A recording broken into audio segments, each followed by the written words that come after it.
बात अगर हम करें आज के अगले क्वेश्चन की, तो आज का हमारा अगला क्वेश्चन है which term of the GP 5, 10, 20, 40 dash dash dash is 5120। इस क्वेश्चन में पहले से बताया गया है कि एक जीपी है और पूछा जा रहा है कि इस जीपी का कौन सा टर्म है जो 5120 होगा। हमें एक जीपी दी गई है और पूछा गया है कि इस जीपी का कौन सा टर्म 5120 होगा। बात यहाँ टर्म की पूछी जा रही है, तो टर्म का मतलब n की वैल्यू होती है। अगर आपको फर्स्ट टर्म बोला गया तो फर्स्ट टर्म का मतलब a है, कॉमन रेशियो बोला गया तो कॉमन रेशियो r होता है, और नंबर ऑफ टर्म्स जब होता है तो नंबर ऑफ टर्म्स हमारे लिए n होता है। यहाँ पर एक जीपी दे रखा है और पूछा है 5120 इस जीपी का कौन सा टर्म है। सॉल्व करने के लिए सबसे पहले आपने जो जीपी दिया हुआ था उसे लिखा। जीपी लिखने के बाद इसका फर्स्ट टर्म जिसे हम a से रिप्रेजेंट करेंगे वो 5 है।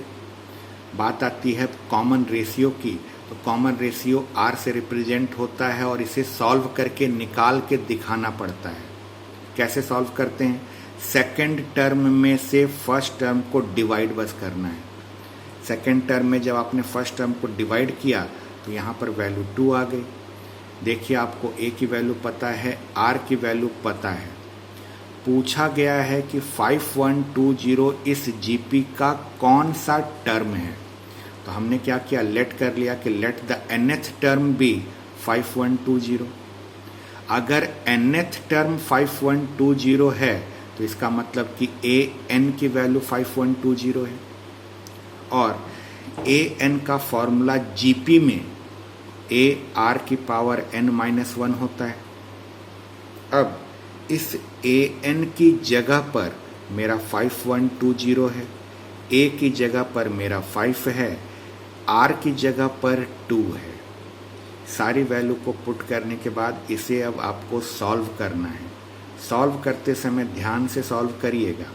सबसे पहले देखिए कि इस 5 वाले ब्रैकेट का इस वाले ब्रैकेट के साथ मल्टीप्लाई है, तो ये 5 जब इधर शिफ्ट होगा तो डिवाइड में जाएगा, और इधर 2 की पावर n-1 हमारा वैसे का वैसे ही है। 5120 में जब 5 से डिवाइड किया गया तो ये आता है 1024, और इज इक्वल टू में 2 की पावर n-1 है। हमें वैल्यू किसका फाइंड आउट करना है? n का। n कहाँ पर है? पावर में है। किसके पावर में? 2 के पावर में है। तो इस वाले टर्म को भी आपके 2 के पावर में कन्वर्ट करना होगा। 2 के पावर में 2 के पावर में कन्वर्ट करने के लिए आप 1024 को फैक्टराइज करिए। फैक्टराइज करके काउंट करिए कि उसमें कितने 2 आते हैं।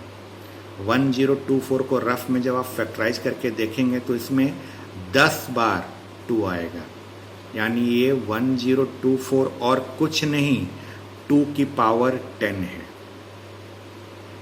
इज इक्वल टू के बाद हमें इस n की वैल्यू निकालनी है, और ये n पावर में था। किसके पावर में था? 2 के पावर में। तो LHS को भी आपको 2 की पावर में ही चेंज करना पड़ेगा। किसी क्वेश्चन में मान लीजिए अगर यहाँ 3 लिखा रहता, 3 की पावर n-1, तब आप इसको 3 की पावर में चेंज करते। यहाँ पर देखिए दोनों बेस सेम है। बेस सेम है तो दोनों का पावर भी सेम होगा, इक्वल होगा, यानी 10 इज इक्वल टू n-1। -1 को जब हम उधर शिफ्ट करेंगे तो 10 + 1 इज इक्वल टू n, यानी n की वैल्यू 11 आई। n की वैल्यू अगर 11 आई तो हम कहेंगे कि 11th term of the given GP is 5120। हमने यहाँ पर क्या लेट किया था?